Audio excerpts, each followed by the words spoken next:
ಬಿಹಾರ್ ಚುನಾವಣೆಗೆ ನವೆಂಬರಲ್ಲಿ ಚುನಾವಣೆ ನಡೆಯುತ್ತೆ. ಎಲ್ಲ ಅಂದುಕೊಂಡಂತೆ ಆಗಿದ್ರೆ ಇವತ್ತೇ ಚುನಾವಣೆಯನ್ನು ಘೋಷಿಸಬೇಕಾಗಿತ್ತು. ಆದರೆ ಈ ಬಾರಿ ಎಲೆಕ್ಷನ್ ಹೇಗಿರುತ್ತೆ ಅಂತ ಆಯೋಗ ಒಂದು ಝಲಕನ್ನು ಕೊಟ್ಟಿದೆ. ಬನ್ನಿ ನೋಡಿ.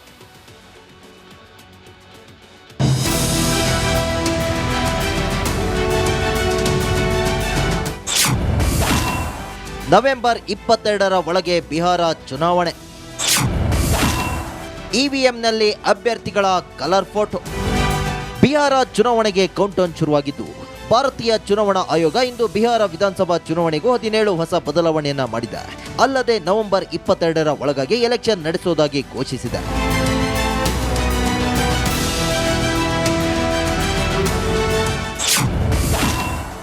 ಒಂದು ಮತಗಟ್ಟೆಯಲ್ಲಿ 1200 ಮತದಾರರು. ಬಿಹಾರವನ್ನು ಹೊರತುಪಡಿಸಿ ದೇಶದ ಯಾವುದೇ ಮತಗಟ್ಟೆಯಲ್ಲಿ 1200ಕ್ಕಿಂತ ಹೆಚ್ಚು ಮತದಾರರು ಇರುವುದಿಲ್ಲ. ಜನಸಂದಣಿಯನ್ನ ಕಡಿಮೆ ಮಾಡಲು, ಮತದಾರರ ಸಾಲುಗಳನ್ನು ಚಿಕ್ಕದಾಗಿಸಲು ಮತ್ತು ಬಹುಮಹಡಿ ವಸತಿ ಸಂಕೀರ್ಣಗಳು, ಸೊಸೈಟಿಗಳಲ್ಲಿ ಹೆಚ್ಚುವರಿ ಬೂತ್ಗಳನ್ನು ಒದಗಿಸಲು ಚುನಾವಣಾ ಆಯೋಗ ನಿರ್ಧರಿಸಿದೆ.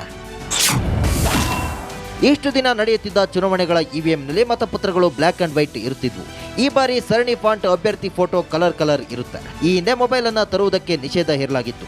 ಆದರೆ ಈಗ ಮತದಾರರು ಮೊಬೈಲ್ ತೆಗೆದುಕೊಂಡು ಹೋಗಬಹುದು. ಮತಗಟ್ಟೆಗಳ ಹೊರಗಿಟ್ಟು ಮತ ಚಲಾಯಿಸಬಹುದು. ಪ್ರತಿಯೊಬ್ಬ ಅಭ್ಯರ್ಥಿಯು ಮತಗಟ್ಟೆಯಿಂದ 100 ಮೀಟರ್ ಒಳಗೆ ತಮ್ಮ ಏಜೆಂಟ್ ಅನ್ನು ನಿಯೋಜಿಸಬಹುದು. ಪ್ರತಿ ಮತಗಟ್ಟೆಯಲ್ಲಿ 100% ವೆಬ್ ಕಾಸ್ಟಿಂಗ್ ಲಭ್ಯವಿರುತ್ತದೆ.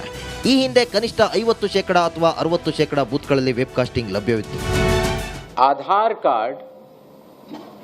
आधार एक्ट के तहत भी न तो जहां आप रहते हैं उसका प्रमाण होता है और न नागरिकता का प्रमाण होता है. ये सेक्शन 9 आधार एक्ट का इस विषय में स्पष्ट है. ಬಹು ನಿರೀಕ್ಷಿತ ಬಿಹಾರ ಚುನಾವಣೆಗೆ ಈಗಾಗಲೇ ದಿನಗಣನೆ ಆರಂಭವಾಗಿದ್ದು, ನವೆಂಬರ್ನಲ್ಲಿ ಚುನಾವಣೆಯನ್ನು ನಡೆಸಲು ಚುನಾವಣಾ ಆಯೋಗ ಸಿದ್ಧತೆ ಮಾಡಿಕೊಂಡಿದೆ. News desk, republic Kannada. Bihar ಚುನಾವಣೆಗೆ ನವೆಂಬರಲ್ಲಿ ಚುನಾವಣೆ ನಡೆಯುತ್ತೆ. ಎಲ್ಲ ಅಂದುಕೊಂಡಂತೆ ಆಗಿದ್ರೆ ಇವತ್ತೇ ಚುನಾವಣೆಯನ್ನು ಘೋಷಿಸಬೇಕಾಗಿತ್ತು. ಆದರೆ ಈ ಬಾರಿ ಎಲೆಕ್ಷನ್ ಹೇಗಿರುತ್ತೆ ಅಂತ ಆಯೋಗ ಒಂದು ಝಲಕನ್ನು ಕೊಟ್ಟಿದೆ. ಬನ್ನಿ ನೋಡಿ.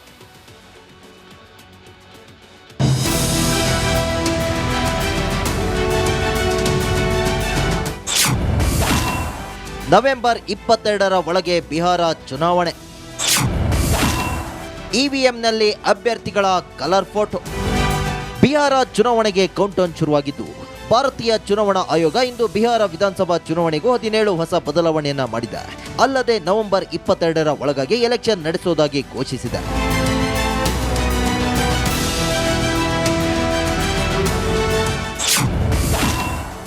ಒಂದು ಮತಗಟ್ಟೆಯಲ್ಲಿ 1200 ಮತದಾರರು.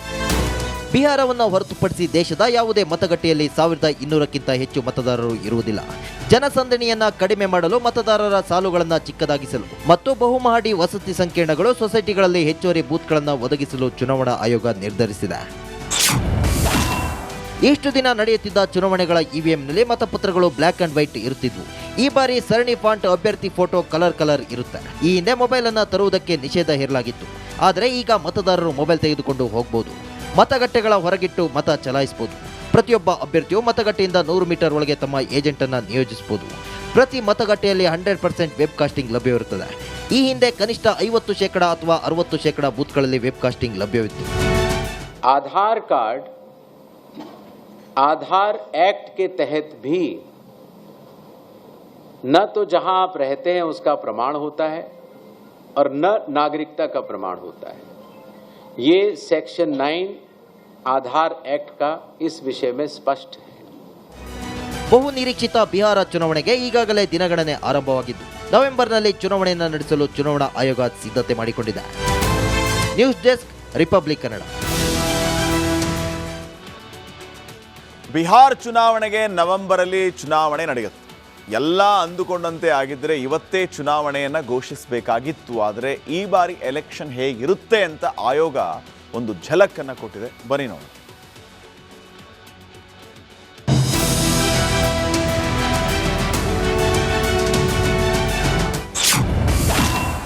ನವೆಂಬರ್ 22ರ ಒಳಗೆ ಬಿಹಾರ ಚುನಾವಣೆ. ಇವಿಎಂನಲ್ಲಿ ಅಭ್ಯರ್ಥಿಗಳ ಕಲರ್ ಫೋಟೋ. ಬಿಹಾರ ಚುನಾವಣೆಗೆ ಕೌಂಟೌನ್ ಶುರುವಾಗಿದ್ದು, ಭಾರತೀಯ ಚುನಾವಣಾ ಆಯೋಗ ಇಂದು ಬಿಹಾರ ವಿಧಾನಸಭಾ ಚುನಾವಣೆಗೂ 17 ಹೊಸ ಬದಲಾವಣೆಯನ್ನ ಮಾಡಿದೆ. ಅಲ್ಲದೆ ನವೆಂಬರ್ 22ರ ಒಳಗಾಗಿ ಎಲೆಕ್ಷನ್ ನಡೆಸುವುದಾಗಿ ಘೋಷಿಸಿದೆ.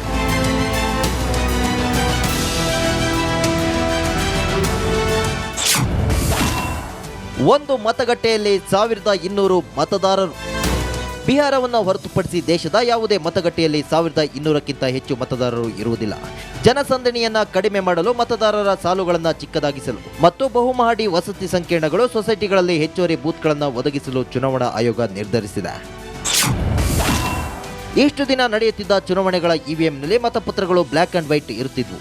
ಈ ಬಾರಿ ಸರಣಿ ಫಾಂಟ್ ಅಭ್ಯರ್ಥಿ ಫೋಟೋ ಕಲರ್ ಇರುತ್ತೆ. ಈ ಹಿಂದೆ ಮೊಬೈಲ್ ಅನ್ನ ತರುವುದಕ್ಕೆ ನಿಷೇಧ ಹೇರಲಾಗಿತ್ತು.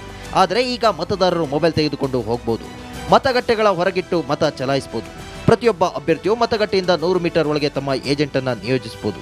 ಪ್ರತಿ ಮತಗಟ್ಟೆಯಲ್ಲಿ 100% ವೆಬ್ ಕಾಸ್ಟಿಂಗ್ ಲಭ್ಯವಿರುತ್ತದೆ.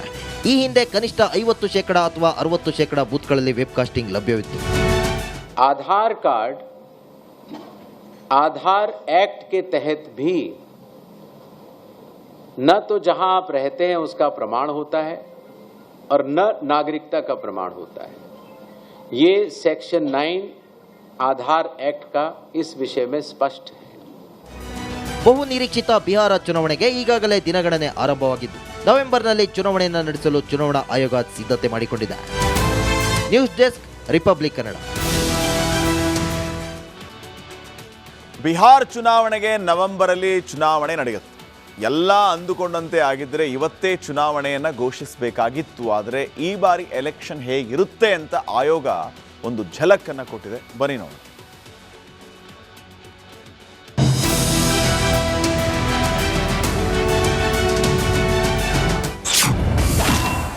ನವೆಂಬರ್ 22ರ ಒಳಗೆ ಬಿಹಾರ ಚುನಾವಣೆ. ಇವಿಎಂನಲ್ಲಿ ಅಭ್ಯರ್ಥಿಗಳ ಕಲರ್ ಫೋಟೋ. ಬಿಹಾರ ಚುನಾವಣೆಗೆ ಕೌಂಟೌನ್ ಶುರುವಾಗಿದ್ದು, ಭಾರತೀಯ ಚುನಾವಣಾ ಆಯೋಗ ಇಂದು ಬಿಹಾರ ವಿಧಾನಸಭಾ ಚುನಾವಣೆಗೂ 17 ಹೊಸ ಬದಲಾವಣೆಯನ್ನ ಮಾಡಿದೆ.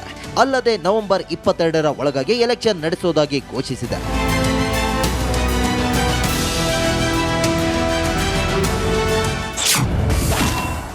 ಒಂದು ಮತಗಟ್ಟೆಯಲ್ಲಿ 1200 ಮತದಾರರು. ಬಿಹಾರವನ್ನು ಹೊರತುಪಡಿಸಿ ದೇಶದ ಯಾವುದೇ ಮತಗಟ್ಟೆಯಲ್ಲಿ 1200ಕ್ಕಿಂತ ಹೆಚ್ಚು ಮತದಾರರು ಇರುವುದಿಲ್ಲ. ಜನಸಂದಣಿಯನ್ನ ಕಡಿಮೆ ಮಾಡಲು, ಮತದಾರರ ಸಾಲುಗಳನ್ನು ಚಿಕ್ಕದಾಗಿಸಲು ಮತ್ತು ಬಹುಮಹಡಿ ವಸತಿ ಸಂಕೀರ್ಣಗಳು, ಸೊಸೈಟಿಗಳಲ್ಲಿ ಹೆಚ್ಚುವರಿ ಬೂತ್ಗಳನ್ನು ಒದಗಿಸಲು ಚುನಾವಣಾ ಆಯೋಗ ನಿರ್ಧರಿಸಿದೆ. ಇಷ್ಟು ದಿನ ನಡೆಯುತ್ತಿದ್ದ ಚುನಾವಣೆಗಳ ಇವಿಎಂನಲ್ಲಿ ಮತಪತ್ರಗಳು ಬ್ಲ್ಯಾಕ್ ಅಂಡ್ ವೈಟ್ ಇರುತ್ತಿದ್ವು. ಈ ಬಾರಿ ಸರಣಿ ಫಾಂಟ್ ಅಭ್ಯರ್ಥಿ ಫೋಟೋ ಕಲರ್ ಇರುತ್ತೆ. ಈ ಹಿಂದೆ ಮೊಬೈಲ್ ಅನ್ನ ತರುವುದಕ್ಕೆ ನಿಷೇಧ ಹೇರಲಾಗಿತ್ತು. ಆದರೆ ಈಗ ಮತದಾರರು ಮೊಬೈಲ್ ತೆಗೆದುಕೊಂಡು ಹೋಗಬಹುದು. ಮತಗಟ್ಟೆಗಳ ಹೊರಗಿಟ್ಟು ಮತ ಚಲಾಯಿಸಬಹುದು. ಪ್ರತಿಯೊಬ್ಬ ಅಭ್ಯರ್ಥಿಯು ಮತಗಟ್ಟೆಯಿಂದ 100 ಮೀಟರ್ ಒಳಗೆ ತಮ್ಮ ಏಜೆಂಟ್ ಅನ್ನು ನಿಯೋಜಿಸಬಹುದು. ಪ್ರತಿ ಮತಗಟ್ಟೆಯಲ್ಲಿ 100% ವೆಬ್ ಕಾಸ್ಟಿಂಗ್ ಲಭ್ಯವಿರುತ್ತದೆ. ಈ ಹಿಂದೆ ಕನಿಷ್ಠ 50% ಅಥವಾ 60% ಬೂತ್ಗಳಲ್ಲಿ ವೆಬ್ ಕಾಸ್ಟಿಂಗ್ ಲಭ್ಯವಿತ್ತು. आधार एक्ट के तहत भी न तो जहां आप रहते हैं उसका प्रमाण होता है और न नागरिकता का प्रमाण होता है. ये सेक्शन 9 आधार एक्ट का इस विषय में स्पष्ट है. ಬಹು ನಿರೀಕ್ಷಿತ ಬಿಹಾರ ಚುನಾವಣೆಗೆ ಈಗಾಗಲೇ ದಿನಗಣನೆ ಆರಂಭವಾಗಿದ್ದು, ನವೆಂಬರ್ನಲ್ಲಿ ಚುನಾವಣೆಯನ್ನು ನಡೆಸಲು ಚುನಾವಣಾ ಆಯೋಗ ಸಿದ್ಧತೆ ಮಾಡಿಕೊಂಡಿದೆ. News desk, republic Kannada.